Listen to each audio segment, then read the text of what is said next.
মধ্যপ্রাচ্যে একটা যুদ্ধ চলছে, খুব বেশি সর্বাত্মক না হলেও বেশি ইন্টেন্সিভ যুদ্ধ বলাই যায়, এবং অনেকগুলো দেশ এর মধ্যে জড়িত হয়েছে, যদিও অ্যাক্টিভলি না। কিছু কিছু দেশ আক্রান্ত হয়েও এখনও যুদ্ধে জড়িয়ে পড়েনি, সৌদি আরব, বাহরাইন, কাতারের মতো দেশগুলো।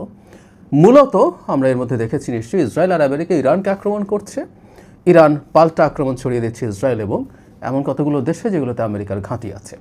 যুদ্ধ নিয়ে পর্যালোচনা করার জন্য বসিনি, যদিও আমি এই যুদ্ধটা নিয়ে আমার কিছু বিশ্লেষণ আমি জানাতে চাই। আপনারা জানেন আমি এই ধরনের ইস্যু নিয়ে কথা বলতে পছন্দ করি। আমার এই চ্যানেলে তো বটে, আমার জাহেদ স্টেক অন জিও পলিটিক্সেও আমি এই ধরনের ইস্যু নিয়ে প্রচুর কথা বলেছি, যদিও আমি ঠিক জানি না সরকারের যে পজিশনে আছি সেখানে বসে অপিনিয়ন কতটুকু স্পষ্টভাবে দেওয়া যাবে। যাই হোক, আমি অন্য একটা ইস্যু নিয়ে একটু কথা বলতে চাই। আসলে এই যুদ্ধটার ইম্প্যাক্ট বাংলাদেশের অর্থনীতির উপরে কীভাবে পড়ছে এবং আমাদের আশু করণীয় কী। প্রথম আসলে একটু বোঝা দরকার, এই যুদ্ধ কি অনেক বেশি দীর্ঘ হবে। মানে আমেরিকা যেভাবে বলছে তারা রেজিম চেঞ্জ করতে চায়, আয়াতুল্লাহ খামেনিকে মেরে ফেলার পর রেজিম চেঞ্জ হয়ে যাবে, সেটা তেমন কোনো লক্ষণ দেখা যাচ্ছে না। এবং এটা বলাই হয় যে এ ধরনের ঘটনার পরিপ্রেক্ষিতে বা প্রেক্ষাপটে গ্রাউন্ড অ্যাটাক ছাড়া আসলে সেটা সম্ভব হয়ে ওঠে না। সুতরাং আমেরিকা কি তার এই যে ঘোষণাটা আছে, ট্রাম্প যে ঘোষণা করেছেন যে তারা রেজিম চেঞ্জ চান, সেটা নিশ্চিত করার জন্য তারা গ্রাউন্ড অ্যাটাক করবেন, এ ধরনের সম্ভাবনা উড়িয়ে তারা দেননি দেখলাম সাম্প্রতিক সময়ে।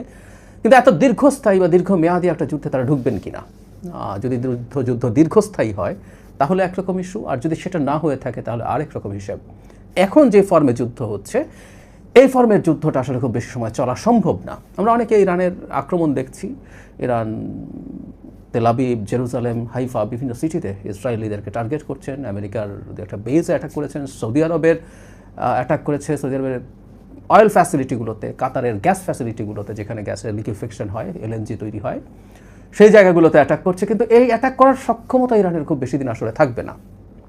এর আগে ওই যে 12 দিনের যুদ্ধ হয়েছিল, যুদ্ধ না আসলে এগুলো এক ধরনের সংঘাত, কারণ কোনো দেশ যুদ্ধ ঘোষণা করেনি ইরান এবং ইসরায়েলের মধ্যে। তখনও বলা হতো এই কথা, তখন আমি নিজেও বলেছি যে এই যুদ্ধগুলো এখানে সেলফ লিমিটিং, কারণ যে রেঞ্জের অস্ত্র দিয়ে, সেটা ড্রোন হোক, ব্যালিস্টিক মিসাইল হোক, দিয়ে এই যুদ্ধগুলো করতে হয়, সেগুলো স্টক পাইল খুব বেশি থাকে না। ইরানেরও এটা খুব বেশি নেই। তো ইরান এখন যতটা অ্যাটাক করতে পারছে, আস্তে আস্তে তার এই অ্যাটাকের সম্ভাবনা ধার কমতে থাকবে, এটাই নিয়ম। আবার একই সাথে যে পক্ষ আক্রমণ করছে, সেই ইরানের বিরুদ্ধে যে ডিফেন্স তাকে করতে হচ্ছে, সেটা খুব বেশি দিন সে করে যেতে পারে না। আমি অনেক দিন আগে একটা খুব ডিটেইলড আলোচনা করেছিলাম যে ধরনের প্রিমিটিভ অস্ত্র দিয়ে এখন, বিশেষ করে ড্রোন, ইরানের এই ড্রোন প্রযুক্তি খুবই ভালো। আমরা রাশাকে দেখেছি, ইভেন তার যখন নিজস্ব ক্যামিকাজের ড্রোনগুলো খুব এফেক্টিভ ছিল না, ল্যান্সেট তারা এনেছে, তার আগে শাহেদ দিয়ে তারা, ইরানের শাহেদ দিয়ে তারা ইউক্রেনকে অ্যাটাক করেছিল। সো ইরান নিজে এটা প্রচুর তৈরি করে, কিন্তু যেটা হয়, এটাকে যখন ঠেকাতে যাওয়া হয় তখন সবসময় তাই ইন্টারসেপ্ট করা হয় যে মিসাইলগুলো দিয়ে, সেগুলো সবসময় অনেক বেশি অ্যাকিউরেট হতে হয়, কারণ সে একেবারে পিন পয়েন্ট একটা টার্গেটে হিট করতে হয়। আর অন্যান্য ক্ষেত্রে একটা ব্যালিস্টিক মিসাইল বা একটা ড্রোন যদি হয়, সে তার একটা রেডিয়াসের মধ্যে, মোটামুটি টার্গেটের 50 ফিট রেডিয়াসে পড়লো, সেটাও খুবই বড় সাকসেসফুল অ্যাটাক হবে। কিন্তু এই কাজটাই আসলে ইন্টারসেপ্টারের ক্ষেত্রে সম্ভব না। সো এগুলো অনেক বেশি এক্সপেন্সিভ। এই কথাটা বলার উদ্দেশ্য হচ্ছে এই যে ইসরায়েলের পক্ষে বা আমেরিকার পক্ষে অন্যান্য দেশগুলোকে রক্ষা করে এই অ্যাটাক চালিয়ে যাওয়া খুব সোজা না। শুধু সেটা না, আমেরিকা এখনও নিজে সম্ভবত শুধুমাত্র টমাহক মিসাইল দিয়ে অ্যাটাক করছে, এয়ার অ্যাটাক করছে মূলত ইসরায়েল। আমেরিকা কিছু এয়ার অ্যাটাক শুরু করেছে। আমেরিকার টমাহক মিসাইলের স্টক পাইল অনেক বেশি না। মানে মোদ্দা কথাটা যেটা, সেটা হচ্ছে এই যুদ্ধ এই ফর্মে চলতে থাকলে খুব বেশি দিন চলবে না, এবং ধারণা করা যায় এর চেয়ে খুব বেশি না চলারই কথা। দীর্ঘমেয়াদী চললে ইটস ডিজাস্টার, সেটা পরের কথা। কিন্তু আমাদের শর্ট টার্মে আসলে কী কী সমস্যা তৈরি হচ্ছে আমরা দেখছি যে যুদ্ধ শুরু হওয়ার সাথে সাথে তেলের দাম বেড়ে গেছে, এলএনজির দাম বেড়ে গেছে, এবং এটা আরও খুব দ্রুত বেড়ে যাওয়ার সম্ভাবনা তৈরি হয়েছে, কারণ ইরান ঘোষণা করেছে তারা হরমুজ স্ট্রাইট দিয়ে কোনো রকম কোনো জ্বালানি তেল সরবরাহ করতে দেবে না, তাতে তারা আগুন জ্বালিয়ে দেবে। আমরা যারা জিও পলিটিক্সের বেসিকটা জানি, যে এগুলোকে চোক পয়েন্ট বলে, জিও পলিটিক্যাল বা স্ট্র্যাটেজিক চোক পয়েন্ট। বেশ কিছু দেশ থেকে এখানে এই ন্যারো স্ট্রাইটটা দিয়ে জাহাজ যায়, এবং ইরান চাইলে এটা বন্ধ করে দেওয়া আসলে কোনো ব্যাপারই না। এটা অ্যারাউন্ড 30 কিলোমিটার মতো ওয়াইডার, কিন্তু জাহাজ মুভ করতে পারে এই জায়গাটা 10-11 কিলোমিটারের বেশি না। সো এখানে ইরান খুব ইজিলি যে কোনো রকম কোনো ঘটনা ঘটিয়ে দিতে পারে। ফলে আমরা ধারণা করতেই পারি জ্বালানি তেল এবং তরলীকৃত যে গ্যাস, সেটার দাম বাড়বে। এবং ঘটনাচক্রে আমরা কাতার থেকে গ্যাস অনেক বেশি কিনি, সেটার ফ্যাসিলিটি অ্যাটাক্ট হয়েছে, সেটার জাহাজ আসা নিয়ে সমস্যা হবে, নানান কিছু। সো আমরা ইমিডিয়েট যে বিপদটায় পড়ার সম্ভাবনা আছে, সেটা হচ্ছে আমাদের জ্বালানি তেলের সংকট। আমাদের স্ট্র্যাটেজিক রিজার্ভ খুব বেশি না, বিশেষ করে ডিজেলের। পেট্রোল অকটেন ডিজেলের তুলনামূলকভাবে দ্বিগুণ আছে, কিন্তু ডিজেলই আসলে আমাদের অর্থনীতির লাইফলাইন। আমরা জানি যে ট্রাক বা বড় যানবাহনগুলো সেটা দিয়েই চলে। সো এই একটা ঝুঁকির জায়গা তৈরি হয়েছে, সেটা আমরা নিশ্চিত আমাদের সরকার অল্টারনেটিভ ব্যবস্থা করবেন, কিন্তু দাম তো বেড়ে যাচ্ছে। সো দাম যখন বাড়তে থাকবে, সরকারের দাম বাড়ানোর চাপ থাকবে, আর দাম না বাড়ালে ভর্তুকি দিতে হবে, এই পরিস্থিতি আছে। আরও বড় সংকট তৈরি করবে সম্ভাবনা আছে এলএনজির ক্ষেত্রে। আমরা এত বেশি ডিপেন্ডেন্ট হয়ে গেছি এলএনজির ওপর, এটা শেখ হাসিনার সময় আমাদের গ্যাস এক্সপ্লোরেশন না করার কারণে, এটার ভিত্তি করে একটা ধান্দাবাজি, আমি এগুলোকে ব্যবসা বলি না, ধান্দাবাজি তৈরি হয়েছিল শেখ হাসিনার ক্রোনিদের। সেটার মাসুল আমরা এখন এসে পড়বে খুব স্বাভাবিকভাবেই। সো এলএনজির দাম যদি অনেক বেড়ে যায়, আমাদের বিদ্যুৎ উৎপাদন করা, মানে বিদ্যুৎ আইদার আমরা যদি তেল দিয়ে করতে যাই, অথবা আমাদের অনেকগুলো প্রাইভেট বিদ্যুৎ কেন্দ্র আছে, আইপিপি যেগুলো আছে সেগুলো গ্যাস দিয়ে চলে, সেই গ্যাস দিয়ে চলে এলএনজির দাম যদি বেড়ে যায়, তাহলে বিদ্যুৎ উৎপাদনও খুবই কস্টলি হয়ে যাবে। সে একই পুরনো ডিলেমা যে আমি প্রথম কথা হচ্ছে আমি যথেষ্ট পরিমাণে এলএনজি পাবো কি না। আমি যদি পাইও, সেটা যে দামে কিনতে হবে, তাতে বিদ্যুৎ তৈরি করে কি পোষানো যাবে? আমরা কিছুদিন আগেই খেয়াল করেছি, আমাদের বিদ্যুৎ মন্ত্রী এটা জানিয়েছেন, বিরাট অঙ্কের বকেয়া বাকি আছে এবং প্রায় দেউলিয়া একটা অবস্থার মধ্য দিয়ে আমাদের সরকার যাত্রা শুরু করেছে। ডক্টর ইউনূসের সরকারও একটা লম্বা সময় পেমেন্ট বন্ধ করে রেখে দিয়েছিল। সো এই প্রেক্ষাপটে আমাদের সামনে গ্রীষ্মকাল এসে হাজির হচ্ছে।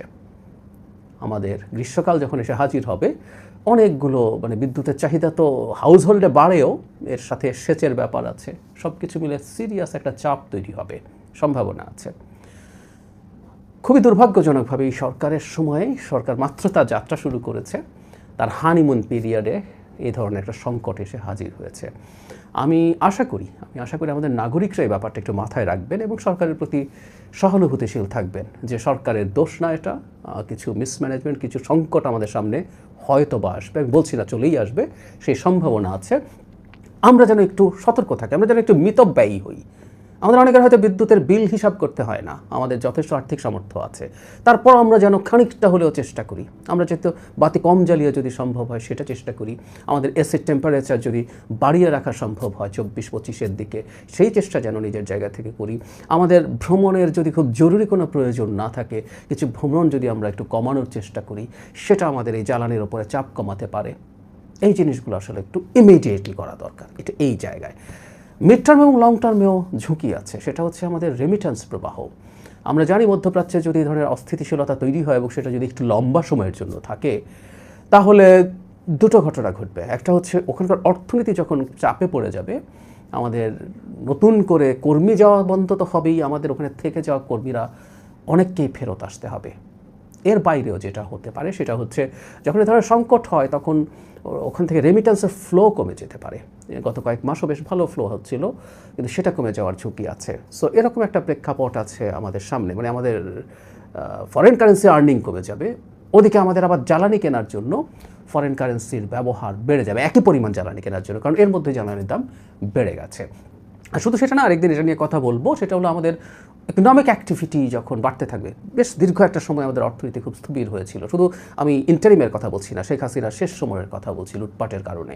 সো আমাদের ইকোনমিক অ্যাক্টিভিটি, একটা গণতান্ত্রিক সরকার এবং যে সরকারটা জনগণের জন্য কাজ করতে চায় বলে জনগণ বিশ্বাস করে, সেখানে ইনভেস্টমেন্ট বাড়বে এবং সেটাও জ্বালানির উপরে চাপ এমনিতেই তৈরি করার কথা ছিল। আর এখন এই সংকটে সেই পরিস্থিতি আরও খারাপের দিকে যেতে পারে। শুধু তাই না, মধ্যপ্রাচ্যের অস্থিরতা যদি বাড়তে থাকে, জ্বালানির দাম যদি অনেক বেড়ে যায়, সেটা ইউরোপ আমেরিকাতেও ইম্প্যাক্ট ফেলতে পারে। সেটা যদি পরে আমাদের যে এক্সপোর্ট আছে, সেই এক্সপোর্ট ক্ষতিগ্রস্ত হতে পারে। সো মধ্য এবং দীর্ঘমেয়াদে অনেক কিছু ঘটতে পারে। তবে আমরা আশা করতে চাই, অন্তত আমাদের ক্যালকুলেশন সেভাবেই বলে যে খুব লম্বা একটা যুদ্ধ অ্যাফোর্ড আমেরিকা ইসরায়েলও করতে পারে না, ইরানও পারে না। এটা শেষ হোক, দ্রুতই শেষ হোক, এটা সবার জন্যই ভালো হবে। কিন্তু আমরা অন্তত যে কয়েকটা কথা বললাম, ইমিডিয়েট দু একটা স্টেপ আমরা একটু কৃচ্ছ সাধন করি, আমরা একটু কম ব্যয় করার চেষ্টা করি, আমরা একটু গ্যাসের ব্যবহার কমানোর চেষ্টা করি, বাসায় রান্নার ক্ষেত্রে হোক, অন্যান্য ক্ষেত্রে হোক, একটু কম চেষ্টা করি, আমরা একটু কম বেরোই, আমরা একটু কম বিদ্যুৎ খরচ করি। এটা যদি আমরা সামষ্টিকভাবে করতে পারি তাহলে এটা আমরা আমাদেরকেই আসলে সাহায্য করব, আমরা সরকারকেই সাহায্য করব। এই সরকার জনগণের ম্যান্ডেট প্রাপ্ত একটা সরকার, খুবই বড় ম্যান্ডেট প্রাপ্ত একটা সরকার। এই সরকার জনগণের জন্য কাজ করতে চায় এবং এই সরকার জনগণের ম্যান্ডেট নিয়েই আবারও ক্ষমতায় যেতে চায়। ইয়াস, প্রত্যেকটা সরকারই চাইবে যতবার সম্ভব জনগণের ভোটে নির্বাচিত হয়ে ক্ষমতায় যেতে, দায়িত্বে যেতে।